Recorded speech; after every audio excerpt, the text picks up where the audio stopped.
দেশে বিদ্যুৎ ও জ্বালানি সংকটের টেকসই সমাধানে বিরোধী রাজনৈতিক দলগুলোর প্রতি এক অভিনব ও খোলা চ্যালেঞ্জ ছুড়ে দিলেন প্রধানমন্ত্রী তারেক রহমান। আপনাদের পরিকল্পনা যদি আগামী 3 মাসের মধ্যে সমস্যার সমাধান করে দিতে পারে, তাহলে আমি আপনাদের পরিকল্পনায় গ্রহণ করব। চ্যালেঞ্জ ছুড়ে দিলাম।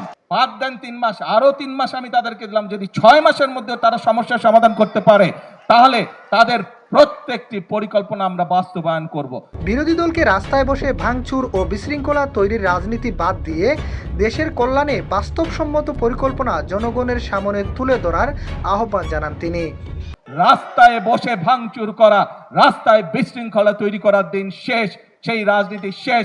জনগণ এখন সেই রাজনীতি আর সমর্থন করে না। প্রিয় ভাই বোনেরা, আরেকটি দলের নেতাকে দেখলাম যে উনি কোথায় জানে গিয়েছেন এবং বক্তব্য দিচ্ছেন। তাকে বলে মানুষ শুধু ধরে যে গ্যাস দেন, গ্যাস দেন, গ্যাস নাই, গ্যাস নাই। হ্যাঁ, আমরা তো অস্বীকার করছি না যে গ্যাসের সমস্যা আছে, তবে তার উদ্দেশ্যে আমি বলতে চাই, সেই নেতাদের উদ্দেশ্যেও আমি বলতে চাই যারা মঞ্চে বসে পিছনে ফ্যানের বাতাস খেয়েছে, সামনে হারিকেন রেখেছে, সবার উদ্দেশ্যে বলতে চাই, বিএনপি জনগণের কাছে জন্য কাজ করছে। বিএনপির পরিকল্পনা রয়েছে জনগণের জন্য, কিভাবে আমরা জনগণের এই জ্বালানি সমস্যার সমাধান করব। অনুষ্ঠানে বক্তব্য প্রদানকালে তিনি আরো বলেন, গ্যাস ও বিদ্যুতের সমস্যার কথা অস্বীকার করার কিছুই নেই, তবে শুধুমাত্র সমালোচনা না করে বিরোধী দলগুলোর যদি কোনো কার্যকর সমাধান জানা থাকে তবে তারা যেন তা প্রকাশ্যে নিয়ে আসে। আগামী 3 থেকে 6 মাসের মধ্যে সংকট সমাধানের মতো বাস্তবসম্মত পরিকল্পনা উপহার দিতে পারলে সরকার তা সানন্দে গ্রহণ ও বাস্তবায়ন করবে বলে চ্যালেঞ্জ জানানো হয়। তিনি আরও উল্লেখ করেন, আসন্ন সংসদ অধিবেশনেই আগামী 10 বছরের মধ্যে জ্বালানি সমস্যার স্থায়ী সমাধানের বিস্তারিত রোডম্যাপ জনগণের সামনে উপস্থাপন করা হবে।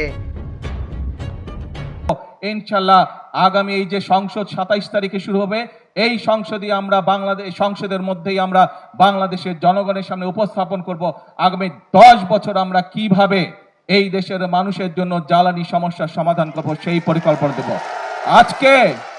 আজকে এই সকল রাজনৈতিক দলকে পরিষ্কারভাবে আমি বলতে চাই, আপনারা যদি মনে করেন অতই জনগণের প্রতি আপনাদের দায়িত্ব আছে, তাহলে আপনাদের পরিকল্পনা নিয়ে আসুন জনগণের সামনে।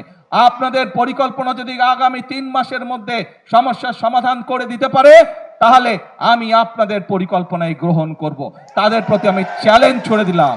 যেই বিদ্যুতের সমস্যা রয়েছে, যেই গ্যাসের সমস্যা রয়েছে, সেইটি সমাধানের জন্য তারা যদি সরকার থেকে ভালো কোনো পরিকল্পনা নিয়ে আসতে পারে, যে পরিকল্পনা আগামী 3 মাসের মধ্যে, বাদ দেন 3 মাস, আরো 3 মাস আমি তাদেরকে দিলাম। যদি 6 মাসের মধ্যে তারা সমস্যার সমাধান করতে পারে, তাহলে তাদের প্রত্যেকটি পরিকল্পনা আমরা বাস্তবায়ন করব। আর যদি তারা শুধুমাত্র জনগণকে বিভ্রান্ত করার জন্য, দেশকে বিভ্রান্ত করার জন্য এইসব কথা তারা বলে থাকে, তাহলে অবশ্যই তাদেরকে জনগণের কাছে ক্ষমা চাইতে হবে।